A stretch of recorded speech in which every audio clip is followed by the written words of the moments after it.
অপুষ্টিকর খাদ্য পুষ্টিকর খাদ্যগুলো যদি না খাই, এখন আমরা সবাই বেশিরভাগ অনলাইনে খাবার অর্ডার করে খেয়ে নিই, মানে ফাস্টফুডগুলো একদমই খাওয়া যাবে না। আর হচ্ছে শরীরচর্চা না করার কারণে ওই আমরা শুয়ে বসে ফোন ঘেটে এইসব মানে ডেলি যে এক্সারসাইজ বা ব্যায়ামগুলো করা উচিত সেগুলো আমরা না করে এখন মানে শরীরচর্চা করি না এখন। শরীরচর্চা না করার কারণেও হতে পারে। আর ওজন বেশি হওয়ার কারণে আমাদের যদি মানে আমাদের বেশি যদি ওজন থাকে তাহলে এটা হতে পারে, মানে আমাদের তো ওয়েট বেড়ে যাচ্ছে, তাহলে ফ্যাটের পরিমাণটাও বেড়ে যাচ্ছে, তো সেই কারণে আমাদের ওই রোগটা পিসিওডি হতে পারে। হরমোন পরিবর্তন করে এমন ওষুধ গ্রহণ করলে, মানে আমরা যদি এমন কোনো ওষুধ খাই যেটার কারণে আমাদের হরমোনালগুলো পাল্টাতে পারে বা চেঞ্জ হতে পারে, তখন এটা হতে পারে। মানে আবার এই হরমোনাল ইমব্যালেন্স হচ্ছে, সে কারণে আমাদের হতে পারে, ওজন বাড়লেও হতে পারে, আর শরীরচর্চা না করলেও হতে পারে। আপনার কারণগুলো বুঝতে পেরেছেন?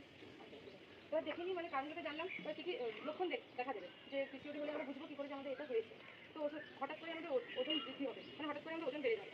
তারপরে অনিয়মিত মাসিক, মানে আমাদের প্রতি মাসে মাসিক হবে না, টাইম ঠিক সময়ে হবে না। তারপরে গ্যাপ হয়ে যাবে, একটা মাসে গ্যাপ হয়ে গেল, বা 28 দিনের সাইকেল, তো ওই সাইকেলটা আবার পিছিয়ে যেতে পারে, এরকম হতে পারে। আর গর্ভধারণের সমস্যা, মানে তখন গর্ভধারণে আমাদের সমস্যা হতে পারে, মানে যদি আমাদের পিসিওডি প্রেজেন্ট থাকে আমাদের শরীরে, মানে অতিরিক্ত লোক, তখন যদি আমাদের পিসিওডি থাকে তাহলে আমাদের মুখে, গলায়, ঘাড়ে, হাতে চারদিকে লোমগুলো বৃদ্ধি পাবে।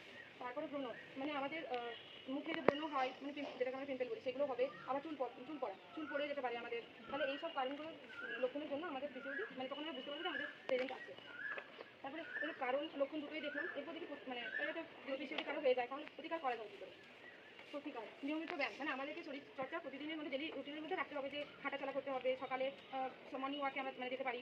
আবার ওই ডেলি কাজ একটু কাজ করতে পারি। ওজন কমানো, মানে ওজনটাকে ঠিকঠাক মেনটেন করতে হবে। মানে যদি আমরা ওজনটা যদি মেনটেন না করি তাহলে আমাদের ওইটা মানে ওবেসিটির কারণে যেহেতু এটা হচ্ছে, ওজন বেড়ে গেলে, সে কারণে মানে তার জন্য ওজনটা আমাদেরকে কমাতে হবে। সবুজ শাকসবজি খেতে হবে, সবুজ শাকসবজি আমাদেরকে খেতে হবে, মানে হেলদি একটা খাবার।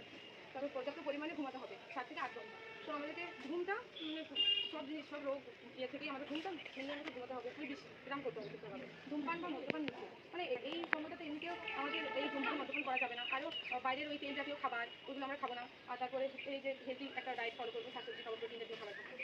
আর ওজনটা আমাদেরকে ঠিকঠাকভাবে রাখতে হবে, যে ওজন বেশি বেড়ে যাচ্ছে, মোটা হয়ে যাচ্ছে, এরকম করার জন্য ওজনটা ঠিকঠাকভাবে রাখতে হবে। আর তাহলে পুরো ব্যাপারটা বলি একবার, না বুঝতে পেরেছি? বুঝতে পেরেছি।